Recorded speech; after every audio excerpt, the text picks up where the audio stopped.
Man, everything is so slow today. That's just Jeff. Yeah.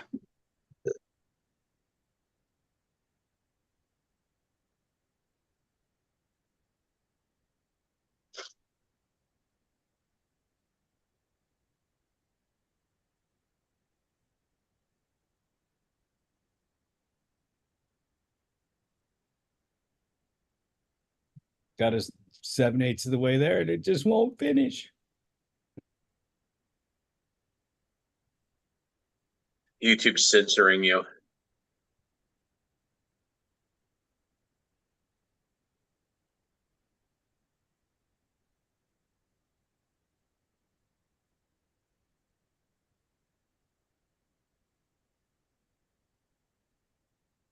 Welcome to the morning show, gentlemen.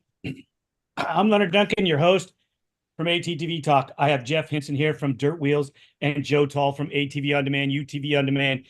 If you can, subscribe to their pages whenever and as often as you possibly can, just so they can bring you more and more content. Gentlemen, I'm pretty stoked and excited. I have lived through so many things in the ATV industry. Yes, I'm that old. And yesterday, another milestone in our industry was made. You know, we got to live through Gary Denton's 8. We got to live through the Chad Wienen era. We got to live through some of Doug Eichner's era or all of Doug Eichner's era. And now, you know, Chad's still going to come back and race next year, but Joel Hetrick and Kinsey Osborn did what no other riders in history have ever done.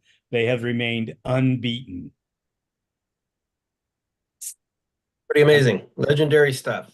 I'm letting that sink in. Joe is mesmerized right at the moment. I can just tell he's just in shock that this is happening. So Shocked. So for the people at home, what exactly did they do? So, I mean, well, what they did. You know what they did.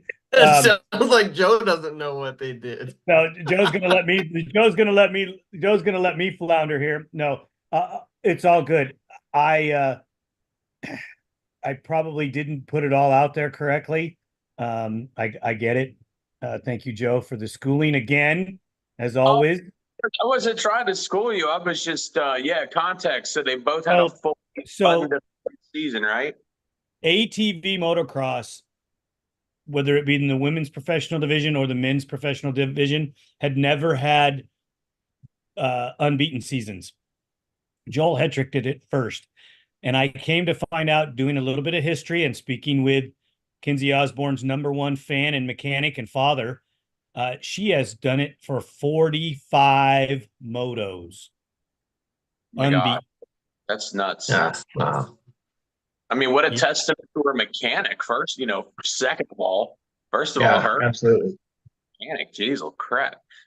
Yeah, I mean, great mechanics, great machine.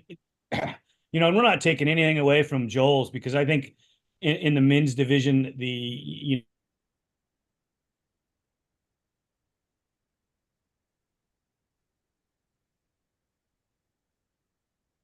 Uh-oh. Lenny, you lagging out? You must be. I lost him too. Welcome to the morning show, Jeff Henson and Joe Tolle. They're going to take over the podcast at this point. Welcome to the Dirt Wheels ATV On Demand podcast. I think Lenny's back. Lenny, are you there? Yeah, I'm here. Did I fade out? You totally froze up there for a second. Wow. We didn't know if it was your connection or if you were having a Biden moment, but you were just like frozen. I was having a Biden moment. Thanks, guys. Oh, okay. Thanks. Come on, man. Hey, but you guys could keep it rolling without me. Where did I freeze? We were talking about 45 motos and that it is a testament to the mechanic. Yeah. Well, it is. And, the men's division, we'll just roll into the men's division first, because the talent pool is so much deeper. No offense to the ladies, it just is. The guys that Joel's racing against are the fastest in the world. You could take lap times, and Kevin Saar is one of the fastest European riders to come to the States. and he's number 7, number 6, number 7 for the year. So that means there's 5 or 6 of our guys in the States that are consistently faster than him. Yeah, he finished 12th and 10th yesterday. Yeah, he did not have a very good day. Did not have a very good day at all. Well, hey, let me ask you this. Do you know what happened to Bryce Ford and Brandon Hogue? Because they were 8th and 9th in the first moto. Was there a big collision hang up in the Joe, did you get to see it? moto or what? I did. Nobody knows? Shame on us. I do know. I do know. All 3 of us know this stuff. I do know. I was asking Joe if you got to see it. No, I didn't find the video clip last night. I had previous engagements. Okay. Well, so first lap, Hogue's got the lead, Bryce is in second, and Hetrick is in third, Lindquist is in fourth. And I don't exactly know the exact point where they did this, but it looked like Hogue spun a little and got a little too sideways, and Ford wedged himself into him, and then Hetrick ran into the back of him. So here comes Lindquist on the outside, drives around all 3 of them, takes the lead. He gets, 20 bike lengths from him, and Hetrick breaks free, drops into second. I believe that put Wolf in third. I think it put Wolf in third. And from there, the race was on for those guys. Well, this is the funny part. The video keeps going with Bryce and Brandon interlocking themselves over and over again before they finally decided to work together to get themselves free. Oh, wow. Yeah. Yeah. So they had to battle all the way back to their 8th and 9th position. They didn't, they were 40 seconds back. Oh, wow. Yeah, to last. That's not to the lead, that's to last. And so they had to work their way up there. In the second moto, you saw that they got second and third. Yeah. But still, it did hurt themselves a little bit. Square One Speed's in the chat. She's thanking you, Jeff, for a camping guide in the last issue. Oh, cool. Must have been a good camping guide. Yeah, it was a lot of info in that issue. A lot of hard work. We have gotten to live in a very special time, Joe, Jeff, all of us, because Joe, you came into ATV racing and there was a lot of great, amazing things going on. Jeff, you did as well. I got to come in really early on and get to see some incredible things. Did I ever think we'd see an unbeaten season? Yeah, I knew we would see it eventually. I thought we would have seen it years ago, but the dominance in a Hetrick era, he's won 3 championships in a row. I did not get to do my homework. I believe Weenan had done that once as well. Not taking anything away from Denton, who did it 8 times in a row, but you just don't see 3 in a row in many sports without it being some type of lull afterwards. This is my question to you guys. Do you think, knowing the era of Joel Hetrick, that we will see a drop in his performance? Because, think about the accomplishments. He's won 5 titles. He's going to his 5th USA race. He won 4 of those. He's got a third child coming. His undefeated season. He just passed his number 1 nemesis in wins. So that puts him the winningest ATV in history. Yeah, we didn't even mention that yet. Yeah. Do you think we'll see a lull in Joel Hetrick's performance? I'm going to start with you, Joe. I don't think so. And I don't think so because, if you go back and look at Supercross, Jeremy McGrath left Honda in, I'm just looking for a comparable, but, Jeremy McGrath left Honda back in 97 because he didn't like the bike and went to Suzuki. And, like most riders who end up leaving a winning factory team and going to Suzuki, it used to be like Suzuki was where people's careers went to die. back in that era. At the end of their career, they'd end up there like a Hannah or a Larocco, not a Larocco, but well, actually no Larocco too. But the point is that if you left a factory team in dirt bikes or in lots of other kinds of racing, there's other factories that could pick you up, but there's big support teams that could pick you up. There's just so few profitable paying gigs in ATV racing today. He cannot afford to take his foot off the gas, and I bet he's smart enough to know it, because other than him and maybe Weenan, how many of those guys in the top 5, that's all they do, and they don't have big family money behind them. So if he wants to, he's young, if he wants to continue to be the top breadwinner in the sport, if he wants to continue to just make his living in this sport, I mean, you can't fall past first or second place and still make a living, I don't think. So, I don't think the family's going to be a distraction for him. I think the family's going to be a motivator. I bet he comes back meaner and nastier next year. Not that he's a mean or nasty guy, but you know what I mean? Like, I don't think he's going to let off. However, if I was his competitor, and I was in that second, third, fourth, fifth place, I would feel motivated that the potential is there for him to be preoccupied with family and child obligations and things like that. It's certainly the time for the competition to step it up, because of the chance that he may slow down a little bit, not feel quite as motivated. But I doubt it. I think they're all still in deep shit. Jeffrey, what's your opinion? He's not slowing down. The guy is a demigod for the most part. And I've seen some videos of, I don't know Joel personally, but I've seen some videos of him off the track. I think he even put one up yesterday. He's just wandering around looking for the guys, wondering where they're all going to meet for lunch or something. And it was just, high spirits and stuff. He's still having fun.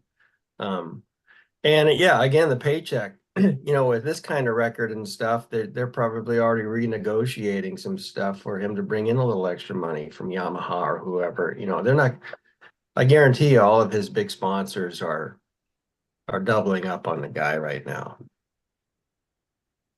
Speaking of Yamaha, they put on the barbecue that he was talking about in his video that you saw. Yamaha put on the feed for him. Yeah. There at the track. So hats off to Yamaha again for not only helping these guys when they don't need to, but they're going to the race and providing them with meal, supporting it like, there's 20 other factories there. It's just another reason to support Yamaha. If you're not, you need to. I know that Square One Speed Channel, I believe, has a Yamaha in their stable now. And he doesn't believe that Joel's I saw it. Yeah. Great stuff. I mean, if you don't have a Yamaha in your garage, you're doing it wrong. And yes, I have 6 of them in my garage. They're not mine, but I still have 6 of them.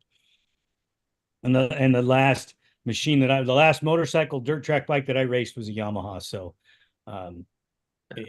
I have support for Yamaha as well. I just am still in awe of the undefeated season.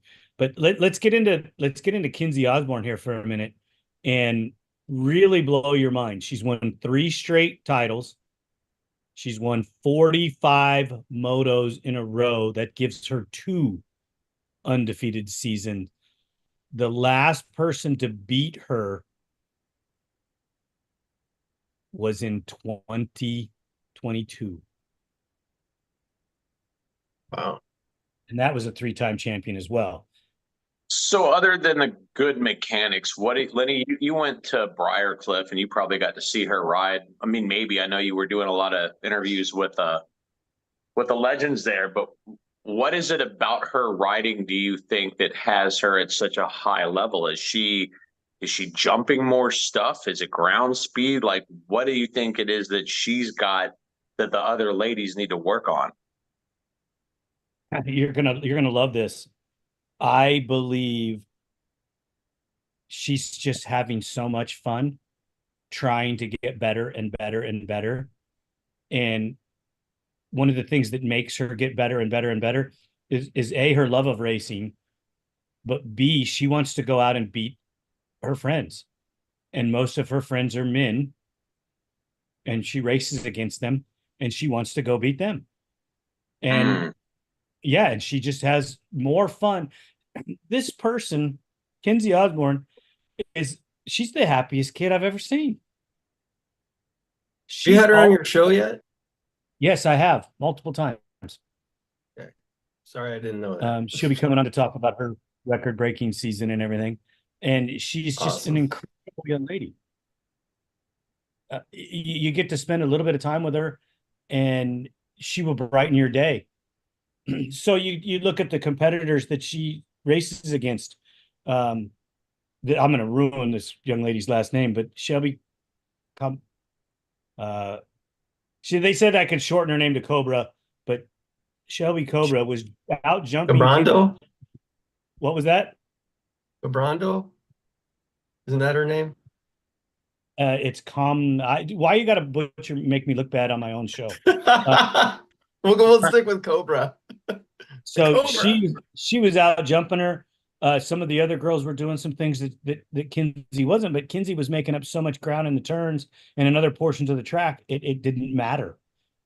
Racing against the men elevates her game far beyond the norm. Plus, she's almost 6 foot tall. Oh, that's a big help. She's she's a pure athlete. She could volleyball, basketball. She's just an athlete and loves to ride, and a family that's going to support her 1,000% to let her see her goals. I think that's a big part of it. She starts college soon, and has set her college career up so that it's not going to affect her racing. I mean, that's dedicated. Very dedicated.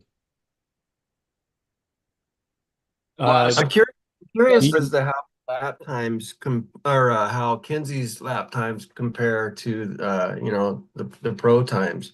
Although you can't find that stuff online, but any idea? I don't know. I do know that at this point you won't see her go to a pro-am class because she rides a hybrid.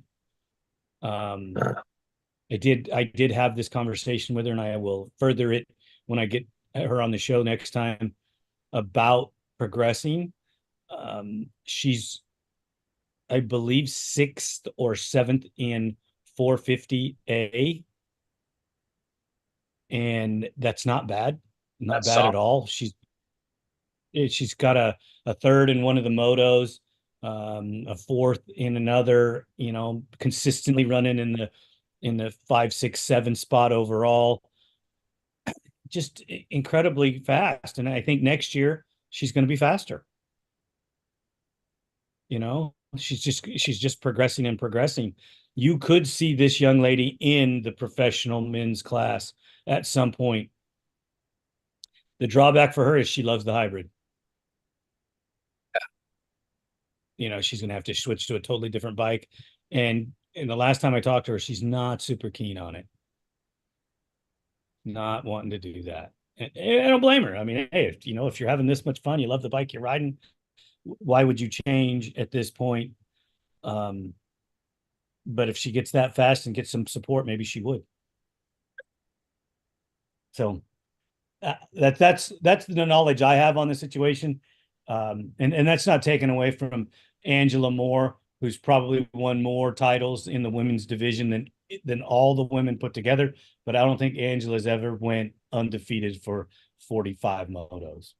I tell you, it's the dream race I would most like to see would be Angela in her prime against Kinsey. I think that would be fun to watch, because Angela was another lady who would go mix it up with the guys in the A class. Very fast, strong lady. Yes, and make you and just like if the men pushed back, on her, she made him regret it. She was feisty, full of fire, and just never let up. I loved watching her ride. You know, Yeah. I got to watch her ride on the East Coast and on the West Coast. And she was she's just fun to watch, and I enjoyed her as a journalist back then too. She was always very, very fun to talk to. Yeah, full of spit and vinegar. She was a fun girl to hang out with. well, yeah, and we got to see her. I got to see her again at the Briarcliff race, and she's not the kid anymore that I knew. She has children, and you know, a grown up lady, and you have to you step back a little bit and go, "Wow, I'm that old." Yes, I'm that old. Because I remember watching her play in the dirt at Loretta Lynn's as a small child. And what's funny, Dad is still going to the races. Jack Moore. Yeah, loves it. You know, I mean, I get it. I understand. I totally enjoy it as well. So we've delved into the history stuff, guys, and I'm probably overly excited for it because it's just the progression of our industry and getting to see the things that I've seen and be a part of some of it. This is pretty historic and big for the people that love ATV racing and love ATVs. You got to get super excited about it because it's never going to happen again. I mean, it's never going to happen this way. It's just like they talk about the Legends race. Hey, well, let's have it again next year. Well, it'll never be what it was this year. You know, the next person to go undefeated, it won't be as exciting. It won't be groundbreaking. It won't be, you know, earth shattering for us to see it. We've seen it. Yeah. Now it'll still be a great accomplishment, but you know, the true excitement isn't there, you know. Yeah, I think the only way that I could see it, you know, if I was in charge of that event, and this would never happen, I think the only thing to me that would make it maybe cooler would be that I would have liked to have seen, which will never happen, would have been like if Yamaha just coughed up a gate of stock bikes and it's like, hey, Legends, here you go, bikes, kill switches, go race. You know, even if they were just stock, put them on equal machines and let them go rip. To me, that would be fun. But that would the only thing other than that would be line them all up on 250Rs. yeah, Put them all up on but you'll never get stock ones. That's one thing me and Jeff were talking about that I know we mentioned on the show is that like if you could get them all out there on old stock 250Rs, but the problem is they're all going to have garbage shocks, you know, and if that bike's been ridden at all, the suspension's done, you know, after 30 something years. So you'd have to put them on built bikes. The only way you could put them on equal stock machines is if it was on a new bike. Yeah, and I don't think there's enough of those. I don't think there's enough of those around for us to do anything like that. But it still would be cool, right? Oh, it would be. I bet I just saw DNA Restorations. He's got a channel on YouTube, and he does restorations. Who would have guessed? He also runs Serwa tires that are doing repops. A lot of the old 3 and 4 wheeler tires from back in the day, and yeah, he had a nice 88 250R on there. I think that's probably 70% of our favorite year was the 88. At least for me, I love the all red. Screams Honda. He just sold it to a guy in Canada for 14.5. So that would be a little tough to find a gate of those. Yeah, why did he lowball it? Well, I mean, it wasn't a crate bike. He said it would have been 24.5. Well, he still lowballed it a little, but that's okay. You know, let's get into the meat of it. Joe, I've had this conversation with you a little bit. You were trying to educate me. Jeff, I'm sure you know more about it. So I'm gonna probably roll this over into your guys' category to educate me a little here. Yamaha's 2025 lineup. We should definitely get into this because there's some not really new stuff, but some redesigned things that we should go with. I started with you earlier, Joe. I'm gonna start with Jeff this time and let him, give us a little feedback on some of the things, and then we'll roll in with you. How's that sound, Joe? Yeah, I'll be here to clean up Dirt Wheels lies and propaganda. Okay. Okay. What do you got for us, Jeff? Where do you want to start? You want to start with sport, or you want to start with the 4x4 side? I'm going to let you just run with it. Well, we'll start with Grizzly. They have updated the power steering, made it, which Joe and I were talking about this yesterday. The power steering was already good on these machines. So there are some functional changes, some new color lineup. The Grizzly itself is a popular machine, I think, for tight trail riders because it has such a short wheelbase. It's just a long-standing favorite. It finally did get a slight change, but the biggest deal with the Grizzly is they've knocked $1,000 off the price over the 2024 pricing. Similar with the what's the next step down, Joe? I keep wanting to say Lakota. Kodiak. Kodiak, yeah. I think the Kodiaks are what, $600 to $800 off across the line. But yeah, it's interesting that they have knocked the MSRP down on those models, and they've done similar with the RMAX. RMAX is what they took quite a bit off of the RMAX lineup and actually added a new 4-seater to the lineup. Anything so far, Joe, you want to kick in on this, on the 4x4 side? Yeah, absolutely. The big motivators for Yamaha, especially on the Grizzly lineup and Kodiak, the 700s, you've got three major factors playing into this. I mean, number one, slowing economy. The bicycle market right now is the perfect example, where I was just listening to stats before we jumped on here, and Fox suspension in the mountain bike market, not the same market, but very related, very middle class driven.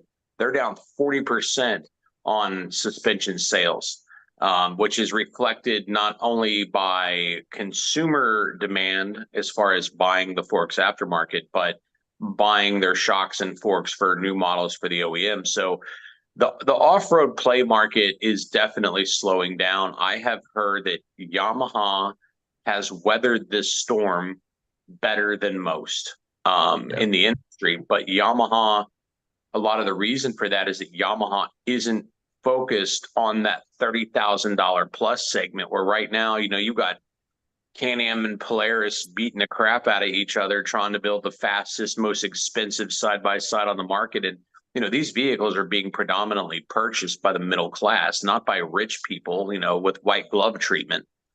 They buy yachts. So I think Yamaha, with the slowing economy, and then you have the encroachment on that segment of CF Moto, who Trump is going to tax the crap out of. And if he gets back in, and which will probably help level the playing field there for the Japanese and the North American brands. But, then you also have Can-Am last year dropped the all-new Outlander 500 and 700, which both share a 650 4-valve double overhead cam engine, but have different ECU tuning and cam profiles to sort of take that single engine and repurpose it into two different segments. They call it a 500 and a 700, even though they're all 650. But the 700, the high horsepower, it has pretty much class leading horsepower in the big bore segment. I believe it's more than the King Quad. I know it's a little more, it's right there, or a little more than the Grizzly 700. Didn't feel faster when I rode it, but that was at high altitude. But really, I think the main thing is they're trying to get the price down to remain competitive with that new Can-Am, and just be more attractive because of the economy and things slowing down. So there's lots of good reasons for them to have done it. It's exciting, and they've gotten the Grizzly 700 for the base model, which is honestly, I think, the one that if me and Jeff were in the market for one, and Jeff can feel free to disagree, I think the base model is probably the one we take with the lighter tires. That way you get the maximum performance out of it. When you put the Zilla tires on it, kind of saps the fun a little bit for trail riding, in my opinion. So yeah, Let me interrupt for a second, guys, and ask a question. And this is my ignorance, and you'll have to excuse me. I'm a sport quad guy. MX Beans is asking about 4x4s with manual transmissions. All of these guys are centrifugal clutch belt driven machines. Yamaha is, but Suzuki and Honda still have well, Honda has no belt driven transmissions, but the Suzuki gives you a choice on one Isn't of their that models. transmission in the Honda though an electric shift? It's You not. can get a foot shift, or you can get the thumb shift, which is an electronic shift. Yeah, it's a hydrostatic style transmission, but it is not belt driven. yeah, and the Suzuki, you've got to go down to the King Quad 400 in Right. order to get a foot shift basic transmission. And yeah, like I think throughout the Honda lineup, if I'm not mistaken, I'm not sure about the Rubicon, aka the Foreman, Rubicon 4x4 automatic. Okay, yeah. I don't know if that has a foot shifter on it or not. I need to test one. But as far as the ranchers and the Foremans, you can get an option of the DCT with electronic shifting, or you could just get a good old centrifugal clutch foot shifter, which is kind of what I like. I wish Yamaha would put a gearbox in a Grizzly. Maybe they wouldn't sell any and it would just be a waste of time. I think it would be fun to see more of that. Yeah. With automatic or a clutch style transmission? I'm good with an auto clutch. I think I don't mind a clutch on my sport quads, and I like a hand operated clutch, but I just think when you've got a machine that you're using for utility purposes, plowing, hauling, towing, and you're going to typically get a 4x4 on average into more technical rock crawly scenarios. I'd probably just stick with an auto clutch. I would want to go with an auto clutch too, just because I'd like to see them do front and rear handbrake controls. I like that on the 4x4s, especially in the rocks. It just gives you a little more control when you can't quite reach the foot brake. Yeah, I'm getting educated on my 4x4s here, and the pricing for the aftermarket stuff that you brought up. We'll get back into the Yamaha here in just a second. The pricing that you guys brought up about the Fox shot suspension dropping, Joe, and the price cut in the Yamaha line. MX Bean's talking about the aftermarket industry and the machines that he bought not long ago. He's having trouble selling them now because the buyers aren't out there to buy some of these sports quads that a few years ago were in high demand for high prices. So we are in an economic crunch. And if Yamaha is still selling machines and still doing good, that says it's a testament to their brand, and maybe their marketing guys are better than everybody else. I really I think Joe kind of touched on it. Every one of their side by sides, including this new 4-door, I believe they're all below that $30,000 mark. And the pure sport ones, the YXZ, those prices did not change this year, but they are still in the 24 or below 20 to 24 range for a sport machine. Now, what's interesting is, and we can kind of go it side by side here all by itself in just a second, but kind of wrap it up on the ATV side of things. The Raptor's back. Obviously, most people know that Raptor and YFZ are back for 25. So that rumor that Yamaha's discontinuing it continues to be untrue. And it's like Yamaha said, why would they discontinue it when they sell every one they build? And Yamaha did a price drop. I didn't look at the two-wheel side at all. I assume pricing went up there just because every year R&D, but Yamaha held pricing on the sport quads for this year. I don't think there was an increase. I talked to Jeff about it last night because I didn't want to look stupid this morning, and he said, yeah, that was the case. So Yamaha did not do a price increase on the sport quads this year, which was nice. I just wish, I don't want to beat them up at all. It's like, okay, I understand Yamaha. You don't need to make any big changes right now. You don't have a competitor. Those are great machines, but it would at least be nice. Come on, put the old clutch back in the YFZ.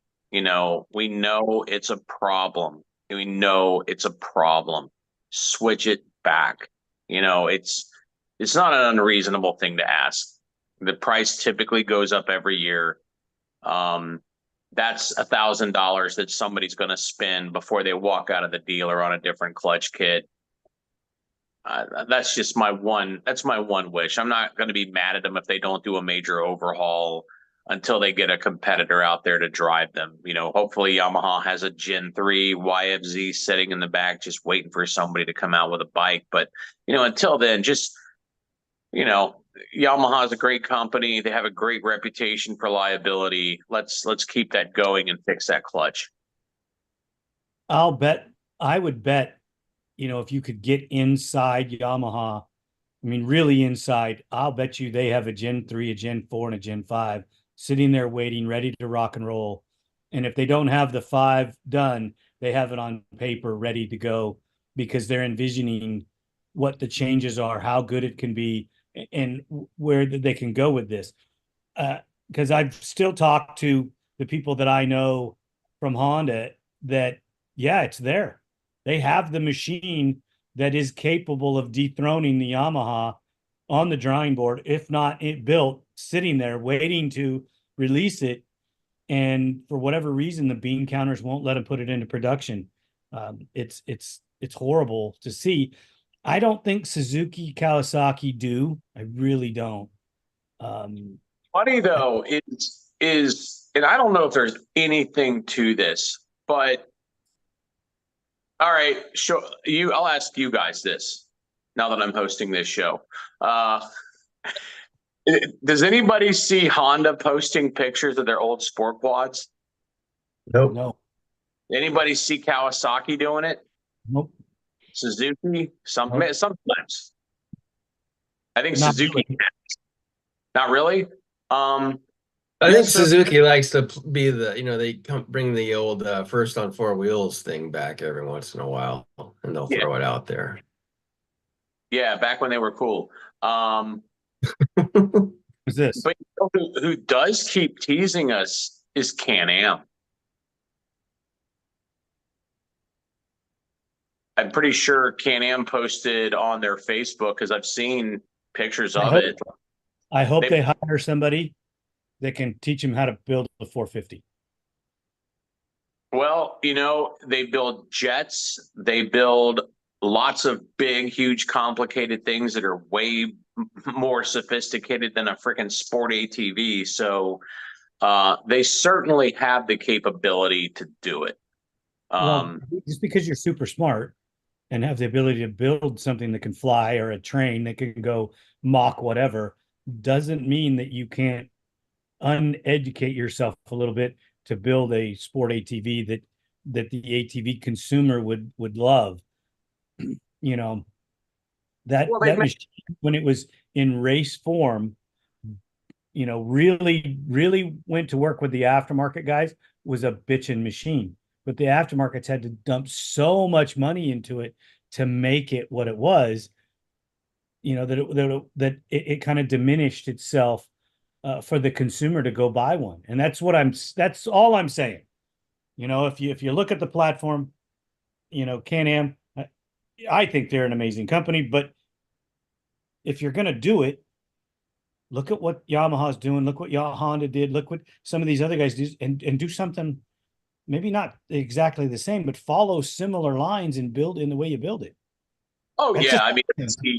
I've seen guys online that have followed up. They posted a picture of the old DS 650, and that was not a stellar machine, I don't think, by any means.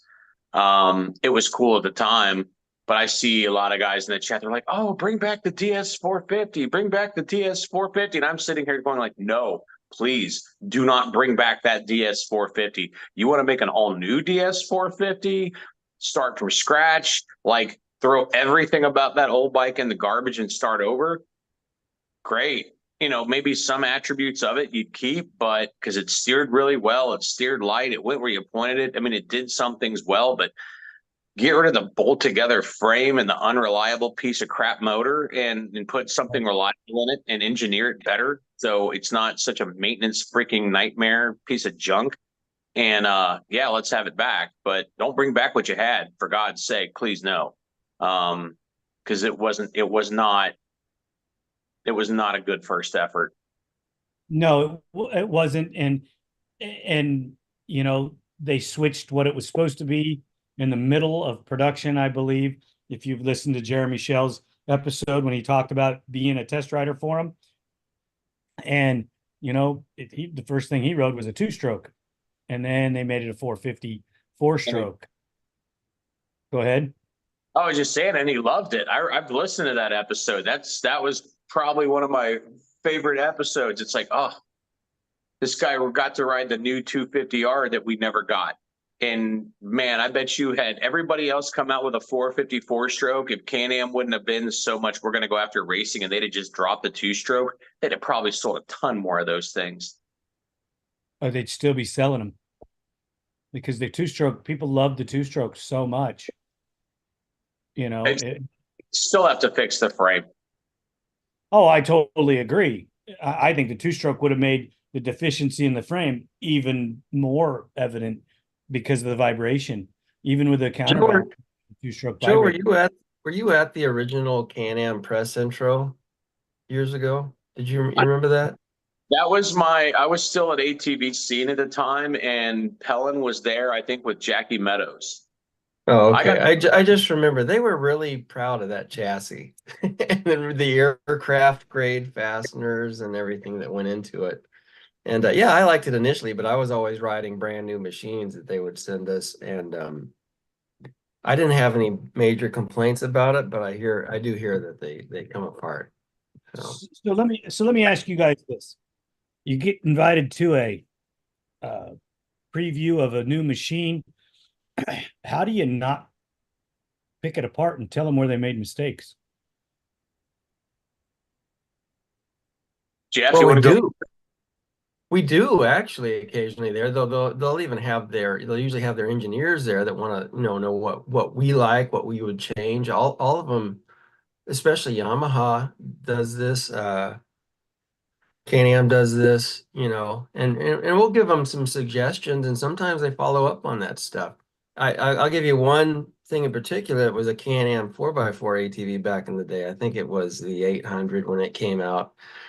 I've never been a huge fan of the auto locking differential system, and I made a comment that it did not engage fast enough especially for like if you're riding in an area such as Moab, Utah or whatever. It just didn't hook up fast enough, and I just didn't have enough confidence in it. The next year, I remember they actually chopped the time in half it took for that Visco lock differential to engage. And I told him, I was like, this is way better. I still prefer a manually locking differential, but this is way better. I feel a lot better riding this machine. And the guy said, well, your article was the reason that we sped it up. And I mean, that was one of the biggest compliments I'd ever seen, or one of the biggest things I'd ever seen, that a manufacturer actually listened to what we had to say. So they're very open to that. And they're very, good about it. And sometimes they take those notes, and you'll see it, maybe a year or two down the line that they make those changes. You know what? It's funny because like the different manufacturers have different cultures when it comes to, let me use some political terms. They have different cultures at these companies and the way that they perceive your feedback. Some companies don't take it so well. In my experience, not that I care, because we're going to tell them what we think anyway. Build more sport quads, do it now. But like Can-Am is a very open company about, your thoughts and your criticisms. Other ones that I will not name have a little bit more ego and don't receive criticism quite as well. But Can-Am definitely does. When we were at the Outlander 700 intro last year for the 500, 700, we were at pretty high elevation. And, I was talking to their engineers and I'm like, guys, it's fun. It handles great. It just feels a little down on power. Like for a 700, I'm not sure if it's quite as fast as that Grizzly. I kind of expect a little more engine. And they're like, oh, what elevation are we at? They're like, yeah, we're down about 30% on horsepower here because we're at such high elevation. They didn't get butthurt. And then another conversation that we had, same table, same time. And these guys, when you start talking about, hey, I've got some thoughts and suggestions, like these guys scoot forward in their chairs, put their elbows on the table. You can tell their thinking caps go on. Like as far as receiving feedback from us in the media, Can-Am is extremely receptive, and we really appreciate that. The one other thing that I discussed with them was, we did a sport utility side-by-side shootout for UTV On Demand back in 22. And to be honest, the Commander got third. And I just kind of told him, like, one of the biggest things that hurts you guys, it's a great machine. There's lots of reason to like it. If you want a quiet sport utility for, side-by-side, Commander's great. It's just not quite as thrilling because they have it clutched. It's the same engine that they're using in the Commander, or the Maverick. I'm sorry, there's so many machines in the Maverick 1000 trail machine and Maverick 1000 Sport, naturally aspirated 1000 twin. And I kind of said to him, you guys are known for engine performance, but your Commander sport utility, you have such, the way the clutching is set up to ride the torque curve instead of the horsepower curve. It just takes all the thrill out of it. Like the General and the RMAX are set up when they're CVTs to ride that peak horsepower curve more. They rev up more. And we noticed, like on a steep, long hill, you mat that Commander, the other ones would backshift and they'd scream up the hill and give you all they got. You're going up a hill in the Commander and it's just like, whoa. Like you're going to get there probably. It's just going to torque its way to the top. Doesn't seem fast and thrilling. And I'm just like, you guys got to put the sport machine clutching in your Commander. Bring up the thrill factor a little bit. Oh, do you think enthusiasts would like that? So, I mean, they're into input and that's good. Well, I'm still on the Polaris hit list for, the Predator 500 article I did with, on their machine, and they knowing that it's never going to be a 450, and then going to their intro with their straight axle 450 and telling them, asking them who's got the pen and paper to fix the things that they made a mistake on. And they're still mad about that. But I just, maybe I just wasn't tactful enough in my wording of, trying to get him to fix the things that just detracted from making it a race bike. That's why I wanted your guys' input. And I think it's not just what you say, it's how you say it, And I probably was Blunt. very, very blunt, straight out, just didn't sugarcoat it in any way, shape, or form, just pushed it right out there. And There's nothing wrong with that. Well, they were offended. It's you can't walk into somebody else's house and talk shit about them. You got to be gentle. You got to be a little tactful. These just like what we do. These guys put a lot of time and work and effort into what they do, and sometimes they knock it out of the park, and sometimes they need to get to Gen 2, and we don't always get to Gen 2 like the DS450. I mean, they'd learned enough at that point that their next bike could have been stellar. Same with Kawasaki. Same with all of them. Yeah. The second version can always be better and better and better. Yeah. It's an amazing, and we have an amazing times. I believe another 450 is coming. I really do. Do I think it's going to be a Japanese manufacturer? No, I do not. From where, I'm not exactly positive. I just don't see Honda, Kawasaki, or Suzuki dropping the 450 in the waters. And I'm Yeah, not I want to bring it back to what you brought up about Honda. The Honda that you were talking about, the aluminum frame with EFI, it's been on that drawing board since 2008, at least, that we know of. Um, I can tell you this, and I think I've mentioned this on your show before. There is nobody that would be more excited to see another manufacturer bring a 450 back than the Yamaha engineers, because that would give them the green flag to unleash what they do have, what the next progression of the YFZ would be. I know all of those guys ride YFZs and Raptors. They're big time sport quad fans. They can't wait to, more than even the consumers, they cannot wait to do some upgrades and updating on those machines. think about this. Let's just say you started in the development, the YFCR development team in 2007, okay, and it's now rolling into 2025. You've worked there this many years on the same machine, and this individual may never get to see the evolution of the new machine. Yeah, Isn't that crazy? yeah. I don't know. They may make a change. They made some changes this year that were not necessary. I don't know why I don't think they had to change the power steering on the Grizzly. So who knows?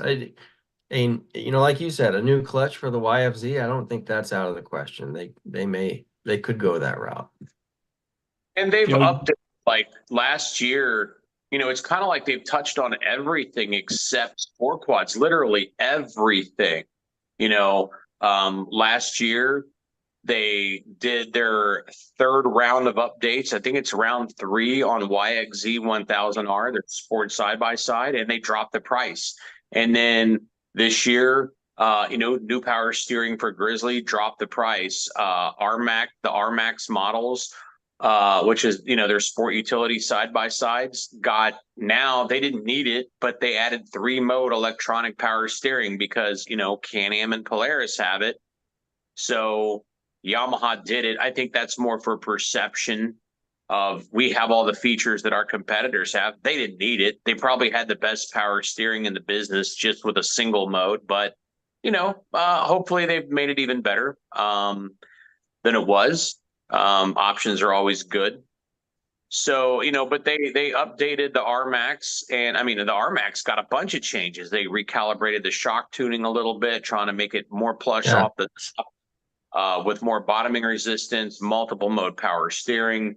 So they did a lot of significant changes, dropped the price $1,200. Just looking at Yamaha's entire four-wheel drive lineup, four-wheel lineup, ATVs, side by sides. It's almost like they've either updated. Oh, and they dropped the new Wolverine X2 for 2024, which is arguably the best value in side by sides, period, for the performance. Absolutely. And the work it's work capable, and it's sporty enough for most trails, especially here on the East Coast. And that thing's dirt cheap for what it is compared to everything else on the market. So about the only thing in their lineups they have not touched is Raptor and YFZ. Everything else has been touched, just about, that I can think of. Well, I'm just wondering what we're going to see next, if anything at all. But do we want to talk about special edition colors? No, we don't care about what color it is. Dude, mean green. It's Devastator green. They're taunting Kawasaki to get back in the game. That's the way I like to see it. And if they're not, Jeff is. Heck yeah. I got a 2024 700 in the shop, and it's got this light blue front fender, and it's I'm sorry, let's go back to the regular blue, because that light blue it's just not the sky blue or whatever they call it.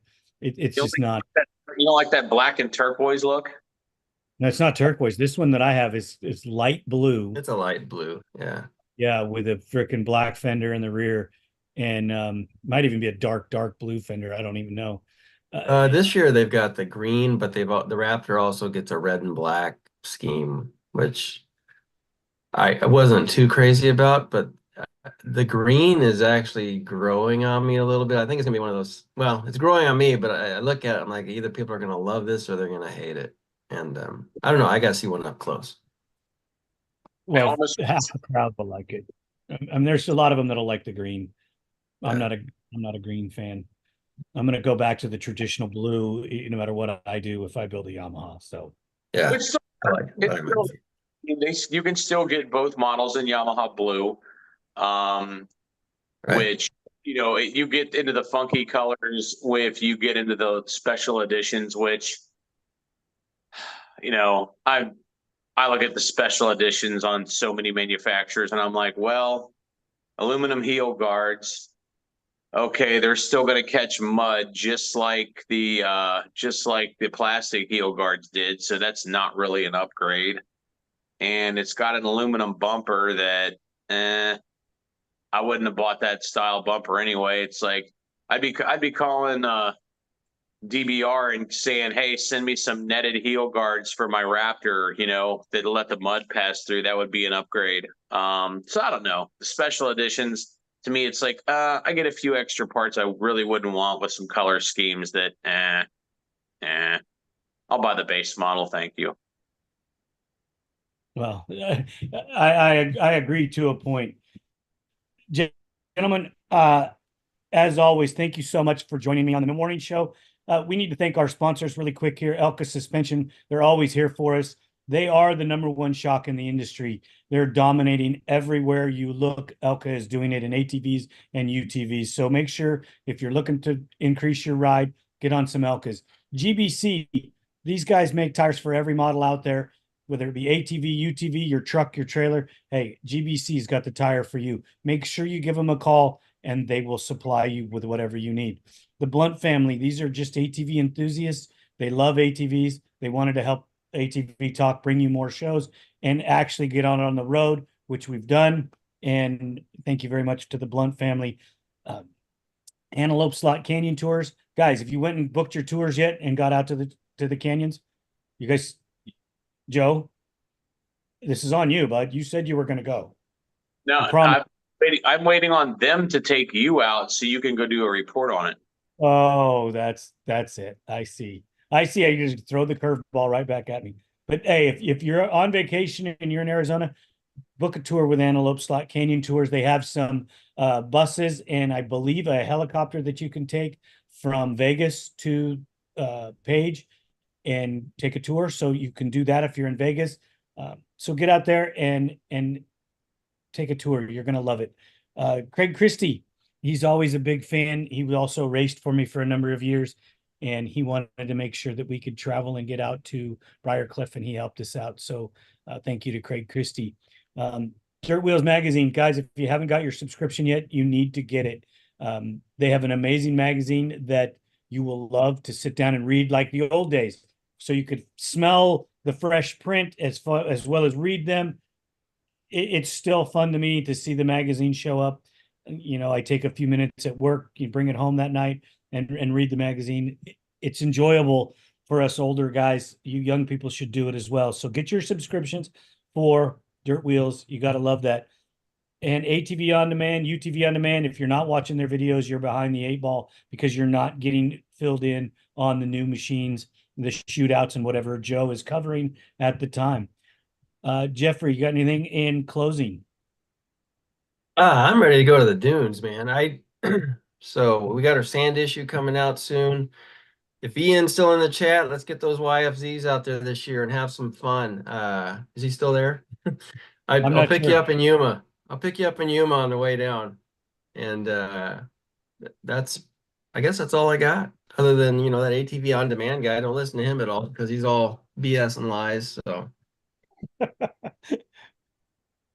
What do you got, brother? What's next for us? Well, we got an outlaw, we got a Renegade 110. We're getting ready to shoot. I got to get that done because Can-Am wants it back.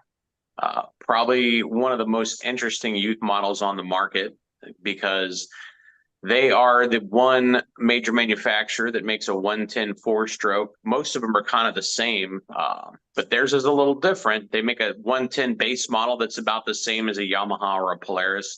They're all kind of made out of the same factory, but Can-Am, being Can-Am, likes to offer special edition packages, and they have a 110 XXC, just like they do for the Renegade 1000. They have an XXC. It's 2 inches wider. It's got dual A-arms up front.